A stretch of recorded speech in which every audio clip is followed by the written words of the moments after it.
Dr. Coffey is a visiting assistant professor in our Department of Psychology here at Sewanee. His research focuses on finding ways to help people flourish. He's the second person to earn a PhD in positive developmental psychology and the past president of the student division of the International Positive Psychology Association. So please join me in welcoming Dr. Coffey.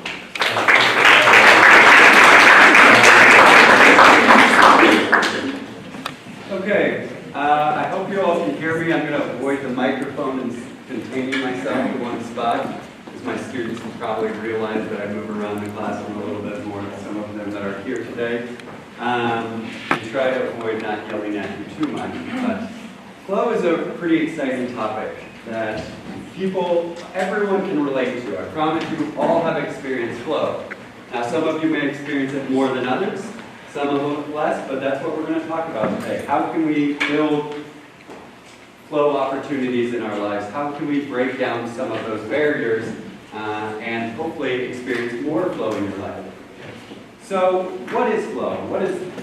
We call it finding our optimal experience is a different term we use, a more scientific term that we use for it. But flow is those times when you're in the zone. Or on fire, in sports we might call that. If you're just really tuned in or focused, when you lose track of time. So to define flow, we consider it when a person becomes fully and energetically absorbed in an activity such that they lose track of time. So I'm going to break that down for you a little bit more. And hopefully it's already starting to bring activities to your mind about when you experience flow in your life. But flow experiences are so naturally rewarding that we seek them out again. We want to do them again. This is oftentimes our hobbies, but we also experience it in many other places in our lives. And that extra reward is what's kind of key. So you might experience flow during reading. A good book keeps you reading, going into that next sentence, next chapter. Before you know it, you've read 3 or 4 chapters and lost a couple hours of time. Now there's an industry built around creating flow. Does anyone know what this industry is? Multi-billion, probably billion-dollar industry, specifically designed about creating flow. TV. TV? Absolutely not TV. Video games. We will talk about the difference between video games and TV today. TV is a good guess that it's kind of their goal, but not quite. Video games is absolutely an industry. To build and to have a successful video game, it's not about the graphics, it's not about your storyline, it's not about your plot, it's not about having the biggest and baddest console. You guys know what the best-selling video game of all time is? Tetris. Great. Someone nailed it right away. Everybody knows what Tetris is, generally, even though it was invented or developed 30 or 40 years, so well before many of you in this room were born. And we'll talk about what the components of flow are and why Tetris is such a good game. But all video games, the good ones, are going to create flow states. You often lose long periods of time when you're experiencing or playing video games. And so we're going to dig more into that. But why should we care about flow? Let's stop and think about why we should care about it. Well, the research suggests that flow is related to higher levels of motivation, and in particular that intrinsic motivation, that wanting to continue to do that activity. We call it an autotelic experience because after you're done, you want to do more of it. But when you experience flow, you're very tuned in, you're cognitively focused, and so you're actually very cognitively efficient. You get a lot done during those time periods. You're very activated, and afterwards you generally feel energized, but your productivity goes up. So if you can experience flow during studying, which is absolutely possible, but may not actually occur that often, then you're going to be able to tune in more, you're going to get more out of it, you're going to understand it, and you're going to be able to get through it quicker. But there are a lot of barriers to why you might not actually do that. And then, this is an important concept here. Flow experiences, during a flow experience, you're actually low emotional. You're tuned in, you're very cognitive, you're thinking, so you don't have a lot of emotions going either good or bad. Emotions are barriers to flow, but after the flow experience, we feel really good about it. After a good workout, after a good book, after playing video games, you might feel really good about that. That's what then relates back to this motivation. That's what makes it autotelic.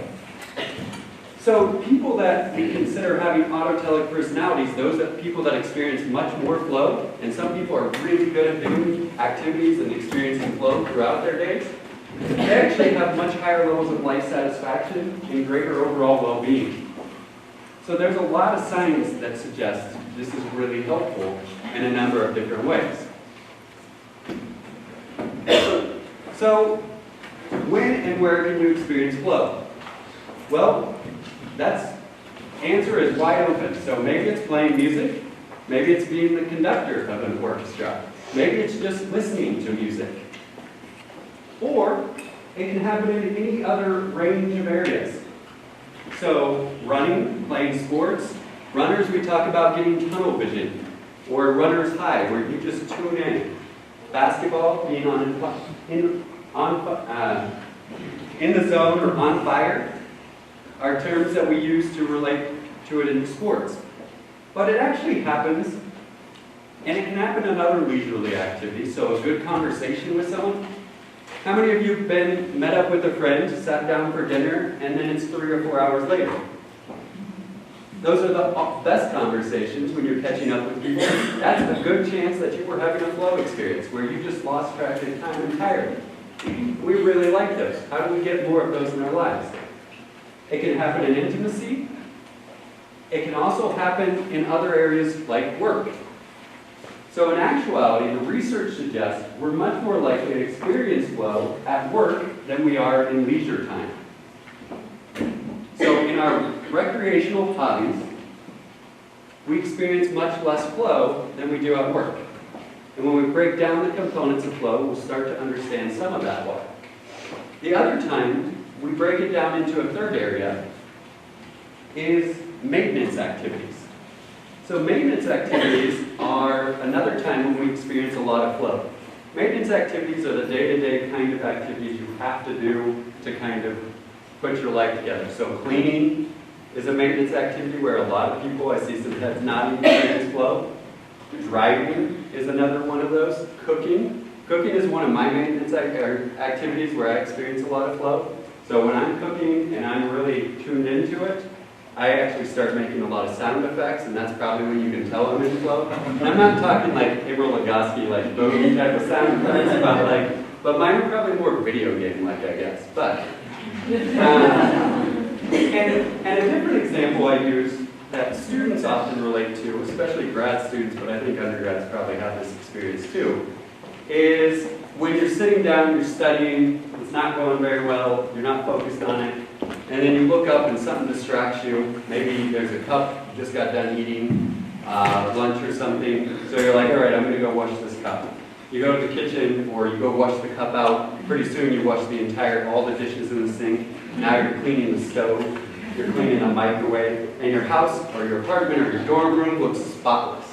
But you did not get your project done, and now you're 3 or 4 hours down the line. This is a common flow experience that we see happen all the time in one of those maintenance activities. So we experience a lot of flow in maintenance activities, and we experience it more frequently at work than in leisure. So why is that? What are some of those barriers? How can we cultivate it more in leisure? And how can we, even as students studying, what are the ways that we can, what are some of the things that are preventing us from experiencing more flow?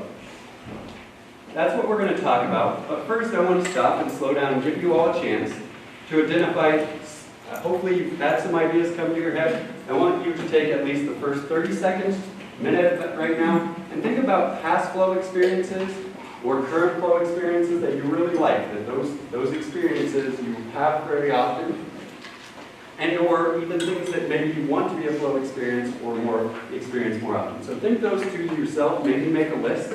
I encourage you to make a list so you can pull on these things. So I'm going to give you a minute.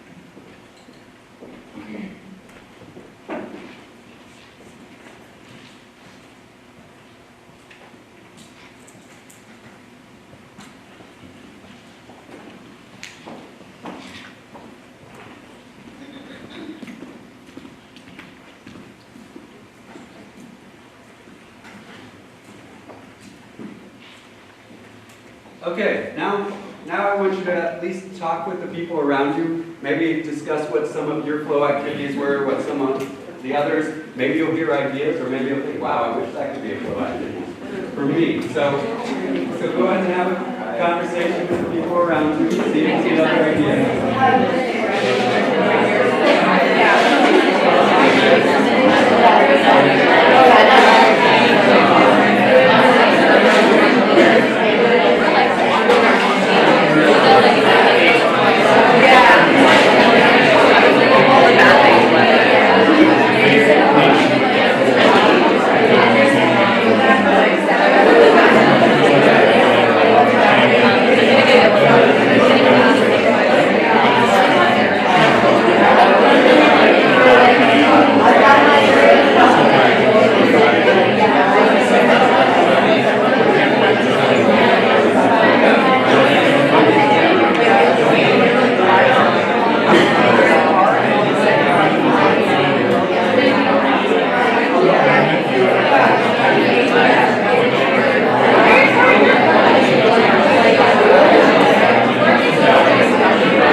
I start talking about flow with people, they get very excited.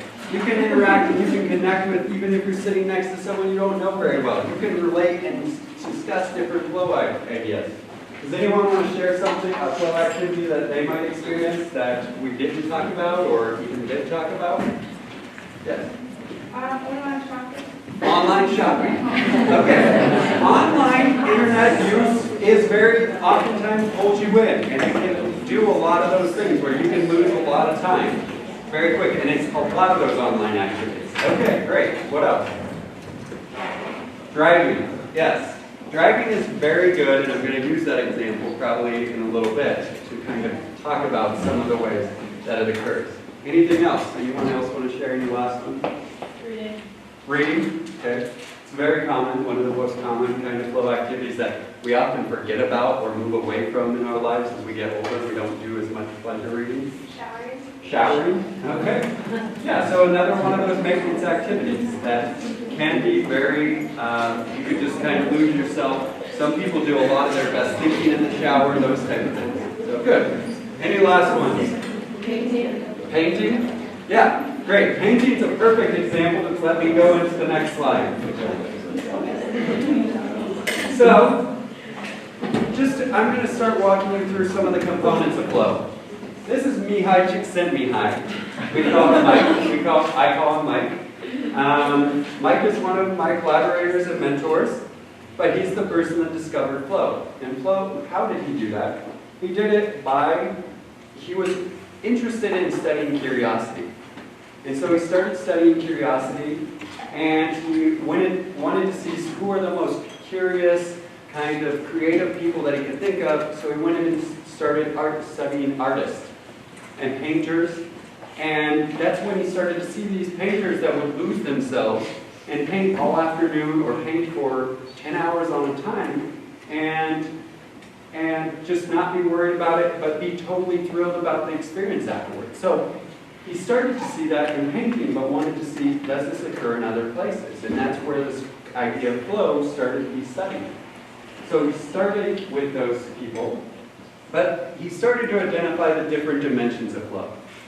And so there's 6 of these dimensions, and the first 2 go kind of well together, but your attention is limited. So we've got tunnel vision. You're focused in on one thing. You're not dividing your cognitive resources, but there's a full, complete concentration involved. And your action and awareness merge. And what we mean by that is you don't have space in your brain for extra information. You use the feedback that comes in strategically. One process guides the next process. I know what's going to happen next. If I'm out playing basketball and I'm in a basketball game, I'm going down the court, I pass the ball, it gets stolen, I know what happens next. I need to get back on defense. I need to fix what I just did, right? Next step, right? Same thing though. If I go down the court and I score a basket, now I need to get back on defense, maybe in a slightly different manner. But I need to take those next steps. So your action and awareness merge. The next two dimensions are a little bit different in that your self-consciousness disappears. As humans, we are very self-conscious a lot of the time. Every day we spend 6 to 7% of that day, and when you take out the time you're sleeping and other factors, thinking very specifically focused in on ourselves. If you're thinking and focused in on yourself or what people are evaluating or thinking about you, that's going to be a barrier to flow. So self-consciousness disappears. Children, don't worry about what other people are thinking when they're playing. They probably experience a lot of flow in their day-to-day lives. Just in that play, it's completely imaginative. They don't have a care in the world. The next point goes along with this, is that there's no worry about failure. You're not worried about that final outcome. It's about that next step, that merged step where you're just kind of action and awareness are merging, going step to step. So you're not worried about failing. And we'll talk about how this is a big barrier, especially for people from the United States. Now, the next dimension is that time gets distorted. And it gets distorted in two different ways. So we talked about time flies by. Generally, we lose track of time. Anytime you look up and you're like, wow, and you're like, it's a lot later than you thought it was, probably a good indication you were experiencing flow. But that's not to say that it flies by in an uncontrolled manner. It's actually very controlled. Your action, your concentration, you're making very good use of that time. We talked about you're being very productive. So you're in control of that time. Actually, most people, when they talk about being in a flow experience, one of the reasons they have such a poor conceptual understanding of what time it actually is because everything feels like it's slowed down. So athletes will tell you the game is coming at them very slow. They're 2 steps ahead because they're in the zone of total concentration. They know what's coming at them next.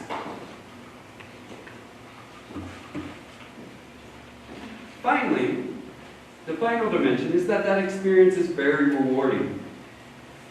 We talked about it. It becomes autotelic. After a good flow experience, you don't care what the outcome is. You just feel good that you've done it. How many have got done with reading a book, playing a video game, beating a level, and just felt like this, ready to be done, right? Or just really good about what you did. Maybe even after you get a paper done, when you're studying, or after you take a test. Students are more likely to experience flow during a test than they are probably during study. Why? Because they're more focused in. One of the conductors that Mike interviewed had this quote. It's when everything comes together. You don't do it for the money, or for the praise, or for a damn thing. Do it because you love it. That's what people that are autotelic, those personalities experience a lot of flow, are doing it because they love it. It's not about some kind of outcome. So to do that, now I want to talk to you about the conditions of a flow experience. And conditions of a flow experience, the first one is very central and key, is that there's this balance between challenge and skill. And what's really important is that challenge and skill are relative to you. It's not whoever's sitting next to you's challenge or skill.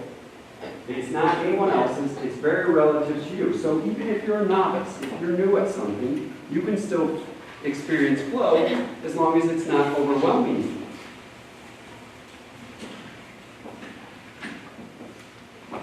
There's generally a progression of learning that occurs. So a video game starts you out easy, They get you understanding the controls, getting you understanding what's happening, and then progressively are constantly trying to balance the skill and challenge. And this is the secret to a good video game. Doesn't matter what it looks like, what your graphics are, you just need to be having that challenge goes up every time you get a little bit better, that challenge goes up a little bit more. And that's the industry. If you can create a video game, Angry Birds, no fancy graphics there, no fancy design or storyline, just a simple plot or a simple way to constantly challenge you more. And they do it in a broad range of ways. Good video games will do that in different dimensional ways. So you're constantly seeking this equilibrium between anxiety and boredom. So to illustrate this, this is the flow channel. So down here, we have on the x-axis your skill. So as your skill goes up, you need your challenge to go up. So you might start at a low skill, but that challenge is good for you. And as you get better, you kind of waver in between these two spots. However, if your skill starts to exceed your challenge, then you can get bored with those activities. If your challenge gets too much, it becomes too challenging for you, you get anxious. We talked about anxiety, worrying, self-consciousness, all being barriers to flow. To give you an example, soccer used to be, or is a flow activity, but even as I was growing up, I really liked playing soccer. When I was about 12, I didn't always have anyone to go play with other than my brother. My brother's 3 years younger than me. He's 9. He's not going to offer enough challenge, right? So I had to devise a game where I could still challenge myself. So I did a lot of place kicking or different activities, and there'd be times where I'd be intentionally missing, but targeting something else. So I wasn't missing my target, but I wasn't scoring on him or beating him, because otherwise he had the same, I was fighting boredom, but for my brother, who's 3 years younger, I just have a 3-year physical advantage. I'm going to be better at soccer than him no matter what. He probably thought I was terrible because I was always missing intentionally or practicing to miss. But he had to be fighting the anxiety. So if I wanted him to stay in the activity, if I was beating him too much, he was going to get upset and quit. So there was a constant balance of trying to maintain this challenge with him. Him for boredom, me for anxiety, or him battling that anxiety, me battling that boredom. So I devised that game and used that to my advantage. Now, we have a little bit more complex version, which will help to explain some of the other ideas that we got thrown out at first. So this is, again, the same kind of idea. Challenge level goes up, and skill level goes up. So high levels, high skill, we see flow up here in the top corner. However, when we start down here at the bottom, something that's very low skill, low challenge, we classify as the apathy region. So things that don't require much effort or don't engage us at all, we don't care about, that's when we're experiencing apathy. As we move over and it becomes, our skill level becomes a little bit higher, we enter into a boredom stage. And further over we get relaxation. This is the area where you're going to find TV watching most often. This area. How do you sit when you're watching TV? I see people leaning back, right? You recline. You lean back, you're very casual about it, right? That's because TV doesn't require much, it isn't challenging as much in most cases. Most of the time, our skill is exceeding that. We're not worried about being challenged when we're watching TV. So for this reason, and this is one of the big reasons that we don't experience as much flow during our leisure time, because we do a lot of TV watching in the United States, right? So we're actually maintaining this area. However, as we go up this area to control, Antonella Della Paz is a researcher from Italy, did a comparison between United States students and Italian students. Which one do you expect to experience much more flow? Italians? Anyone say Americans? No one's going to go with Americans? Did I set this up too much that I've led you into the answer? Okay, so you're saying Italians, which is the right answer. Why? Why is it a little bit trickier? American students prefer to be in this control section. They want their skill to exceed the challenge. Why? To be successful, you're worried about those outcomes. I need to get an A in this class. I need to get these type of grades so I can get into this high school or to this college, so I can get into med school. So we are a society, and this is a cultural society kind of approach that is very focused in on outcomes.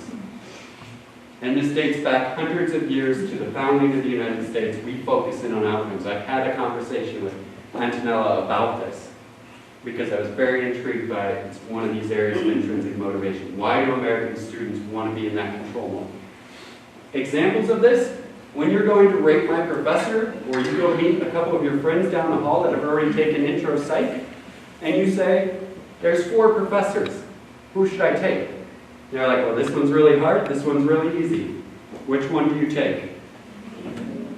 Well, it depends on, there's differences. Not everyone's going to take the easy one. But the person that's going to be more likely to experience flow is going to be the one that takes the one that's going to challenge them. They're there to learn. Their focus is on getting better and learning, rather than focusing in on getting that very specific outcome. I want to guarantee that I can win this game. I want to guarantee that I can get this A.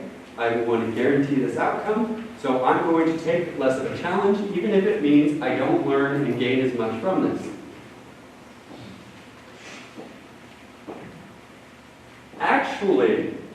And so Italians actually prefer that. They want to learn and grow from it.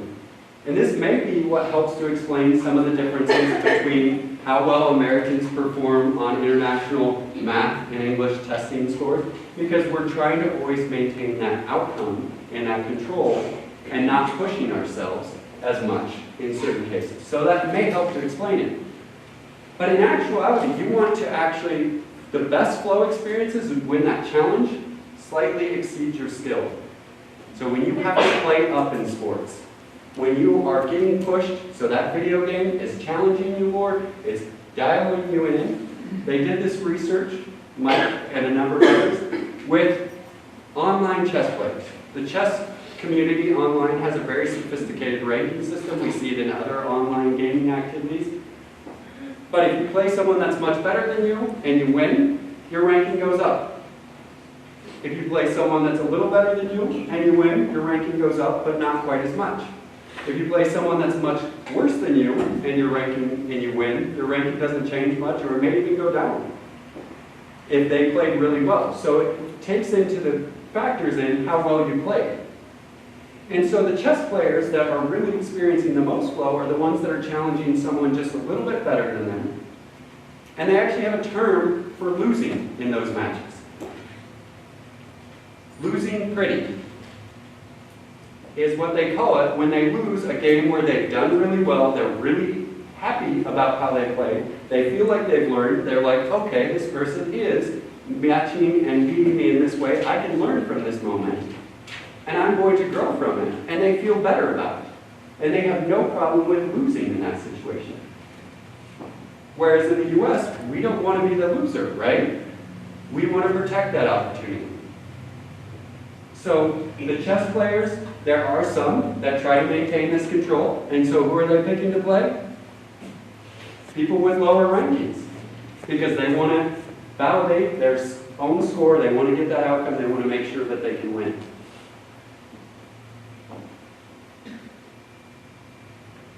So the next condition of a flow experience is that there are clear goals every step of the way. And the important thing here to think about is these goals aren't those outcome goals, the end goals. It's not the A at the end of the class. It's not winning the Super Bowl. It's getting better step by step. If you're playing music, your goal is to hit that next chord. We talked about one step then the next, then the next. That action and awareness emerge. You get pulled in, and it's working towards that. Each step, it's not about the finish. If you're worried about the finish, you're thinking about that outcome. We just mentioned worry, outcomes, distractions, no longer self-conscious, or you're now self-conscious. All of those are barriers to flow experiences. The activities are self-catalyzing. Each move dictates the next. I talked about how self-catalyzing when I'm playing basketball. So these are where driving is a really self-catalyzing. This is why we experience more flow and maintenance activities. When you drive somewhere, we probably all experience this driving a normal route that we drive very often, and you drove there and you didn't even realize it. You're like, oh, here. You're just like, I wasn't even thinking about it. It's self-catalyzing. You know what the next turn is. You know what the challenges are. And people ask about, well, what about the challenges in those maintenance activities? You don't need to think about the challenges in these maintenance activities. They present themselves. When you're driving along, it's figuring out where you need to turn next. Or how do you deal with the car in front of you? What's that person doing? Is there someone in your blind spot? Those type of things are the kind of challenge. When you're cleaning, if you've got you got the stove clean, now you've got to go to the microwave. There's now new challenges in the microwave. And can your apartment ever be absolutely perfectly clean? People that are really into cleaning their apartments will tell you that they can probably always find more to do. So there's always that challenge to kind of be there. Self-catalyzing, each step is kind of dictating the next. There's immediate feedback to one's actions. So rock climbers talk about this. When you're rock climbing, that feedback isn't someone standing over you. It's not a coach or a teacher saying you're doing this right or wrong. It's understanding, I put my hand in this spot, and if it feels right, then I can think about which hand I'm moving or my feet, what I'm moving next. If I hit that chord right when I'm playing music, then I need to hit that next chord, right? So, you're getting feedback, but it doesn't need to be very direct or overwhelming feedback. Runners know this. Runners that can run, or athletes that can run and play for very long times, they're monitoring their body. My body starts to feel a little dehydrated. I need to slow down a little bit. I need to rehydrate at the next water station. Different things like that. So they're monitoring that so they can maintain and run ultra marathons and things like that. All of these, then, there's one idea that hasn't been studied quite as much, but Mike will talk to you about it if you sit down and ask him about it, is vital engagement. And vital engagement is just the idea of any flow experience that actually adds meaning to your life. And any of the activities that we talked about can be meaning-making experiences. If I identify as a soccer player and going out even playing leisurely soccer can add meaning to my life, that would be a vitally engaging experience. Video games may be less likely to be vitally engaging. They still create a lot of those flow experiences. But for some people, they might be vitally engaging. So anything that creates that extra meaning, something that's meaningful in your life. Hopefully, your education can be something that's meaningful. Getting that education is meaningful to you. Hopefully, we can enhance the frequency you're experiencing flow. So let's talk about barriers to flow. We've talked about emotions. Emotions is one of these first ones. When we're cognitively tuned in, if we get too excited one way or the other, then it can pull us out of those flow experiences. Afterwards, we usually feel really good. But during those experiences, for example, going out on a first date, there's a lot of barriers to a flow experience. You can have a good date. And a date where you go in and you sit down with the person and you lose yourself talking to them for hours is a date you walk home from and you're like, awesome. I really clicked with this person. Those are good first dates. But there's a lot of barriers. You might be anxious about that first date. You might be very excited about that first date.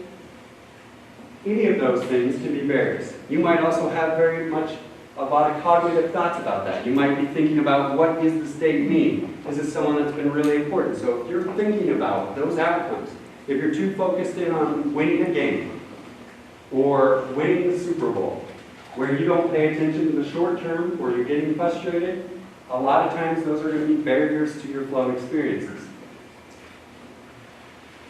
Stigmas. If you're self-conscious about something, you're worried, that first date, you're worried, what's this person going to think about me? Now you get there and that person gives you a really nice compliment, calms you down, you're probably much more likely to have a flow experience there. They make you feel safe. Maybe it's someone you've known for a while, so you're not as worried or you're comfortable with them. You might be much more likely to experience flow on them. Someone you have dated for a lot longer, much more easily going to experience a flow experience in a conversation with them because you're comfortable, you feel safe, you're not worried about self-consciousness or stigma. When we tell students or girls, boys are better at math and create stigmas, that can create a barrier that then they want to control that situation. They're self-conscious about that. It can be really maladaptive over time for children. We see it changes their motivation. Distractions. This, right here, can be a great opportunity for flow. But in most cases, it can be a very big distraction for flow. You're all laughing because you understand. You can probably think of examples right now. If I need to be cognitively tuned in, if I'm trying to get flow experiences during studying, and I have my cell phone next to me, there's studies that show it raises your anxiety. Even if it's not doing anything, if you just see your cell phone next to you, it raises anxiety. If you're checking Facebook every now and then, you're changing your emotional experiences, you're redirecting your cognitive experiences, you're going to be less likely to experience flow. But not just when you're studying, anytime. Anytime you're multitasking, you're reducing the chances that you're going to experience flow. Or, how many of you have experienced this? You're out with your friends, and everyone's staring at their phones. Those are the fantastic times when you sit down and you want to have those great conversations, you're reconnecting, someone gets out their phone, someone else sees someone get out their phone, they start checking it, someone's phone buzzes, I need to check it. One of our most common barriers in modern day. Other barriers. Being over or undermatched. This is where TV watching fits in. We talked about how you're undermatched. Other indicators that TV watching isn't a flow experience. There are some exceptions. You can experience sometimes flow watching TV, but for the most part, you're going to be overmatched or not overmatched, undermatched. You're relaxing. How many of you are playing with your phone while watching TV? Divided attention. You're bored. If the TV show is that good, you're not going to get out your phone.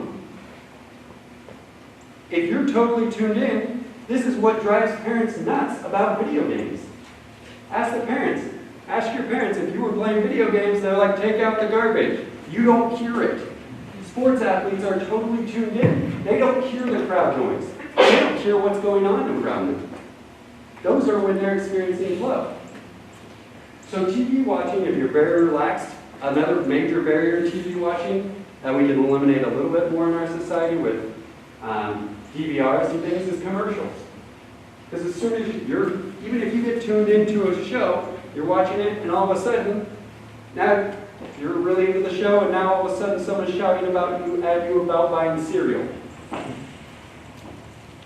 Going to be barriers. That's why TV watching is not necessarily very likely to be a flow experience.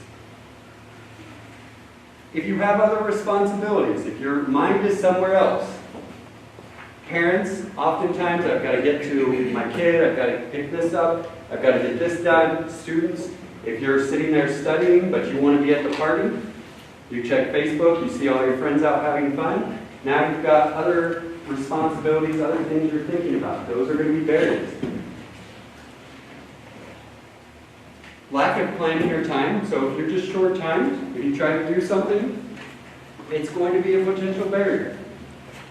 If you're going to be anxious, you're just trying to fit something in because you have a little time, it's something you really like, but you have to sit and watch the clock, you're distracting yourself, it's going to be a barrier to flow. Outsourcing. What do we mean by outsourcing? Outsourcing is when we take those activities that are flow experiences and we give them to other people to do for us.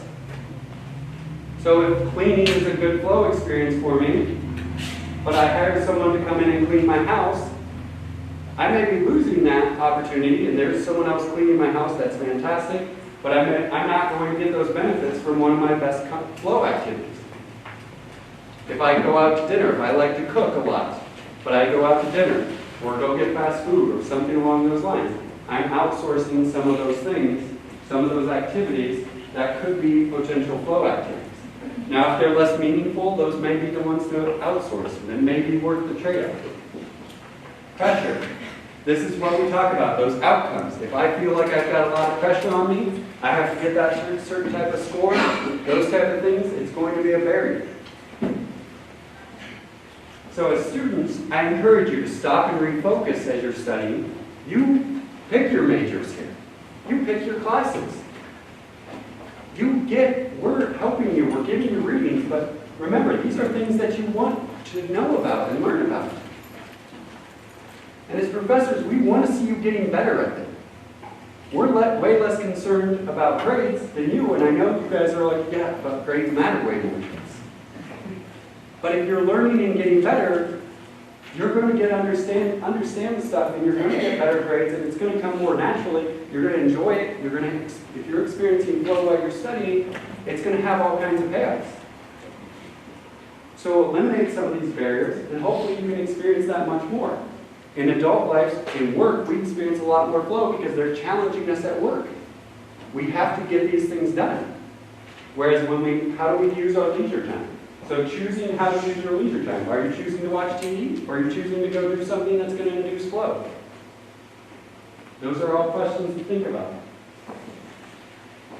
Now, if you're exhausted or sick, if you try to do something when you're just not capable of doing it, after a really long day, trying to sit down and read a good book may not be very effective. It may be more frustrating. There's some times when it's just not going to happen.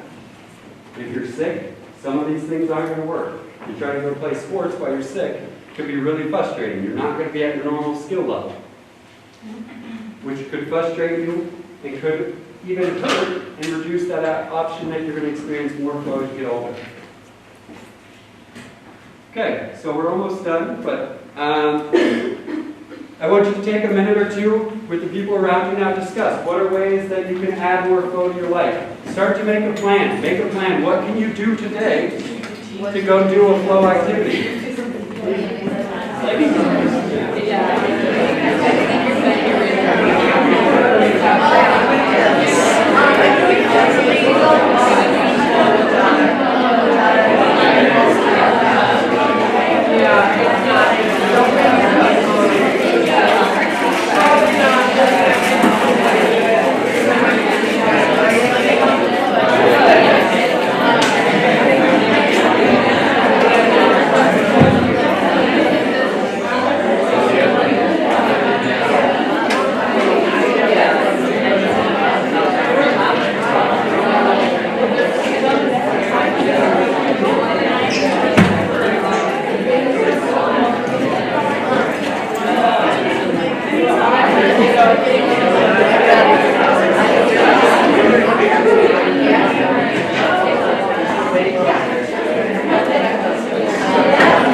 Okay.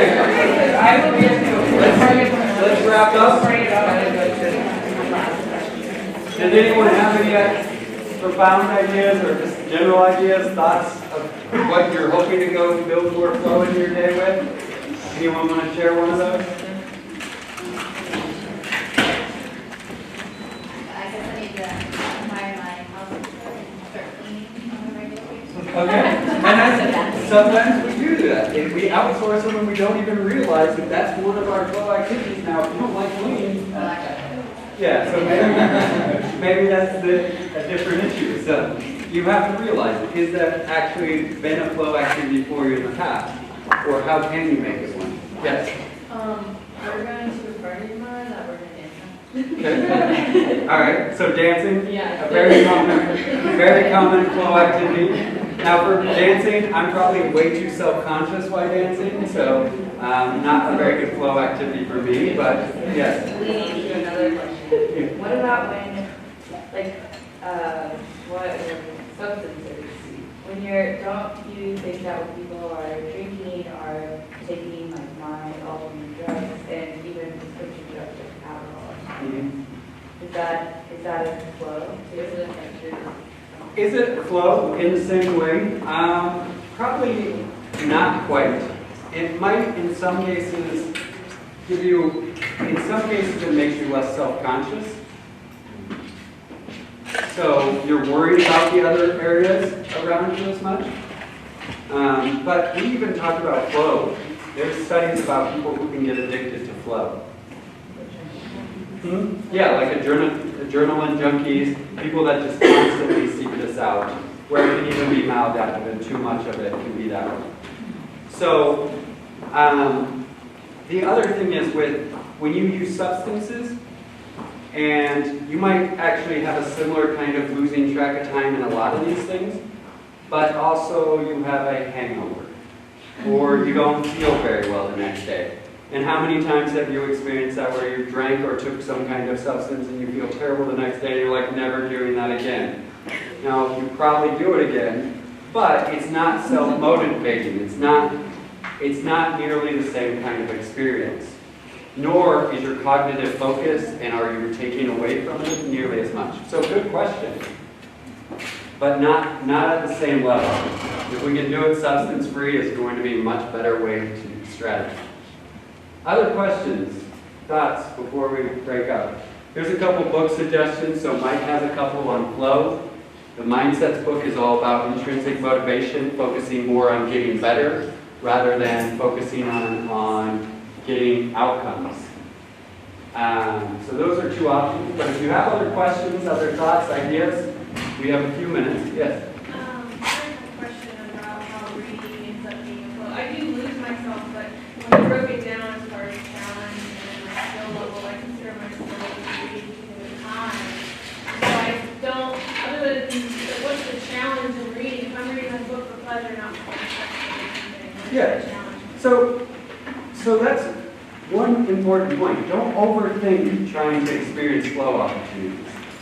Don't try to overthink it.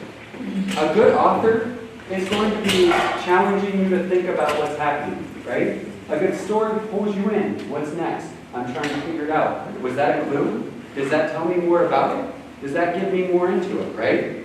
So that's where the challenge comes in. It's inherent in most of these activities. Video games or maintenance, cleaning, maintenance, it's kind of inherent in that. You don't want to sit there and be thinking about, is this challenging enough for me? Because that's a cognitive, that's an external focus. If you make your focus getting flow, you're like, oh, I'm not experiencing flow, I'm not experiencing flow. If you're thinking about it too much, it's going to be problematic. So that's a very common question. It's easy to understand. We know the components, but getting clear mind, getting focused in on it, a good book. If you're not getting into flow with the book, it may be a sign that it's not interesting to you. You may be bored. You may be in that bored phase or area. I mean, that might be the sign of a really good book. It pulls you in for days, creates a flow experience, or pulls you in until it's done. Yep. Are all vital engagement experiences flow experiences, or can they be outside experiences? So you can have things that are meaningful that are not flow experiences. So meaningful, a lot of times we do things that are meaningful. Work for a lot of people is meaningful, but it's not necessarily something they love. They do it because it gets them a paycheck. They're not doing it for that intrinsic purpose. And you can definitely have things that are flow experiences that don't have much meaning. Sometimes playing video games. Maybe cleaning your apartment doesn't create that much meaning. Maintenance activities are not usually that meaningful. So you can have either of those. But meaning in life is another realm of positive psychology that we know is associated with a bunch of different positive things. And so if you can have a meaningful flow activity, then that's the vital engagement idea in bringing two ideas together. So is there, when you were talking about common barriers, is there any research looking at personality characteristics, temperament, certain styles that might include the development of flow? I mean, I would think anxious attachment styles, so anxious or avoidant attachment styles would be barriers. Those wouldn't necessarily be personality types. I don't know if there's as much breaking down the personality side of it. One of the things Someone that's very self-focused, so neurotic, people are going to be much more self-conscious about those experiences. So I do believe those cases, if you feel like you have stigmas or some kind of thing like that, and worried about other factors, then those are going to be elements that can be there. I just, one of the things I've noticed in my clinical work, particularly with coaches for anxiety and mood, is that they don't experience that sense of satisfaction or excitement after a flow experience. They actually want to avoid it, because it seems to lower their mood. Or sad. So some of them, especially when you're focused very much on outcomes, if you don't get that success, it leads to avoidance. And if you're too caught up in trying to think through these things or processes, and even passions, our passions, we see people get obsessively passionate. People that have to run every day. And so when they don't run, they get to those stages where they're worried and anxious about, I didn't get my run in today.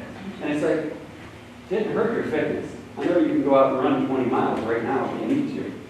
Missing one day is not that big a deal. And so there's what we would call obsessive passion. That's some of the stuff that I propose we'll talk about in the next one that I do in the spring. So getting too obsessed about it or focusing in on it, mental health, you have all kinds of other stigmas, or shutting off kind of wanting to fail or avoiding those failures. We talk about depressed people avoiding opportunities for any kind of emotional response, even if it's positive. A lot of times they may try to avoid those situations. They withdraw from them. They stop doing the activities that they do enjoy because they're worried about maybe one other time when that didn't go so well. And so it does create a barrier. It creates that little spot in the mind. And we probably all have flow experiences from our past that we don't experience or think of as flow experiences now that we could try to bring back if we wanted. What about like long-term versus short-term flow?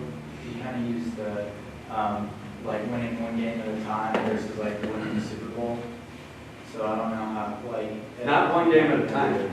It's like moment to moment. Getting better at that whole process. Learning from that experience, whether it's winning or losing. It's what can you take from that? Keeping yourself in there, knowing you put in athletics, it's knowing that you gave your best effort. And that you're not going to be judged at the end of it.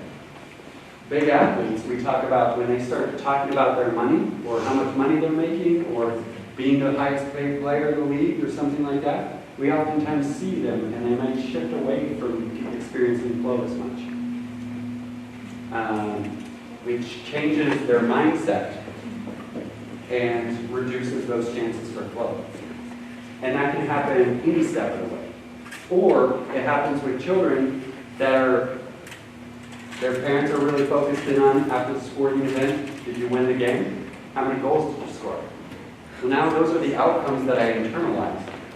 Not did I have fun, or I really enjoyed watching you play. Now I start thinking about how do I score 3 goals every game? And if I scored 3 goals at 8 years of age, that was really easy. By the time I'm a teenager or in college, I can't score 3 goals every soccer game. 3 goals in a soccer game is a lot, right? So staying at that top level is very difficult. And so it's about continuing that progression, learning, getting better. Each step of the way, each practice, each moment during that practice, not necessarily the final outcome. Others? Okay. Well, thank you for coming.